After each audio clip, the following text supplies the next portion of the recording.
4 साल हमारा रिलेशन रहा, 2 साल हमारी दोस्ती रही।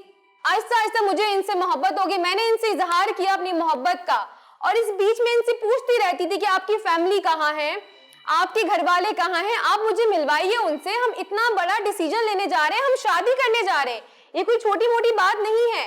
तो आपकी फैमिली मुझे देखे तो जस्ट आप यही कहते रहे कि मेरी कोई फैमिली नहीं है।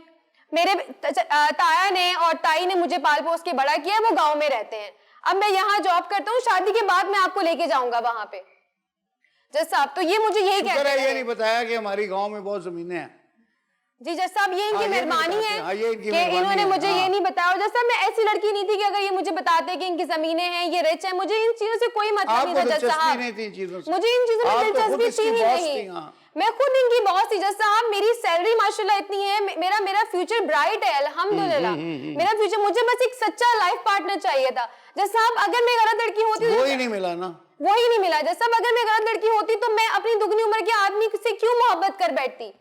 मैंने यही देखा कि यार ये इंसान मुझसे बड़े हैं, ये मेरी रिस्पेक्ट करेंगे। सुना था कि मोहब्बत अंधी होती है, आपकी कहानी सुन के अब लग रहा है कि वाकई जैसा आज आपने देख भी लिया। हाँ, इतनी अंधी अंधी नहीं होती, मेरी तो आंखें फूट गई थी जज साहब, डबल अंधी हो गई मेरी मोहब्बत। वही तो मैं देख रहा हूँ। जी बिल्कुल, माशाल्लाह माशाल्लाह। और कहते हैं ना कि लड़कियां बड़े आदमी की उम्र से शादी करती हैं, एक तो उनकी इनकम ज्यादा, एक तो उनके दिन कम। जज साहब मैंने तो ऐसी कोई मिसाल नहीं, मैंने तो इस मिसाल को झूठा साबित किया, ये उलट आ रहा है, उलट किया जज साहब मैंने।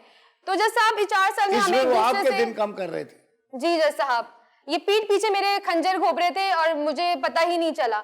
4 साल में मुझे इनसे इतनी मोहब्बत होगी कि ये मेरे घर पे आके रुकने लगे जज साहब। मेरी चच्ची इनको अपने हाथ के खाने बना बना के खिलाती रही, फरमाइशें करते थे। आज चच्ची अम्मी से बोले कि आज मेरे लिए पुलाव बना ले, आज मेरे लिए कौरमा बना ले, मतलब मेरे घर पे आके रुके नवाबों की तरह जिंदगी में। मैं भी कह रही हूँ कि नहीं यार, इनका कोई आगे पीछे नहीं है, ही इज वेरी इनोसेंट, ये बिल्कुल अकेले हैं मेरी तरह, मैं भी एक यतीम हूँ जज साहब। इन्होंने मुझसे कहा कि आपने भी लावारिस समझ के गोद ले लिया। बस ये मैंने एक बुढ़े इंसान को मैंने जज साहब अपने सर पे बिठाया और गोद लिया। मेरी जिंदगी की सबसे बड़ी गलती थी कि मैंने इस जो है ना दुगनी उम्र के आदमी को ना मैंने जो है ना एक इनोसेंट पर्सनैलिटी वाला इंसान समझा जज साहब, ये मेरी सबसे बड़ी गलती थी। तो 4 साल में जज साहब हमारी मोहब्बत इतनी होगी, हम लोगों ने अपनी चच्ची की मौजूदगी में 2 महीने पहले हमने निकाह कर लिया।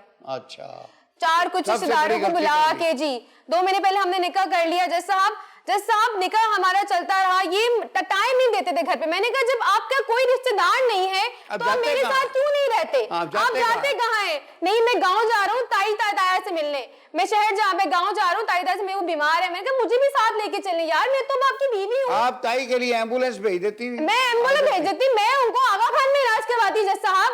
अल्हम्दुलिल्लाह मैं एक मल्टीनेशनल कंपनी में अच्छी डेजिग्नेशन, अच्छी पोस्ट पर हूँ, पैसे की कमी नहीं है मेरे पास जज साहब। इनकी ताई का बिल भी कंपनी से पे हो जाता। जी, पर जज साहब इन्होंने मुझे कभी गांव नहीं लेके गए, 2 महीने गुजर गए। वो तस्वुराती ताई थी, वो तस्वुराती ताई थी। इनकी ताया को मरे भी 10 साल हो गए जज साहब।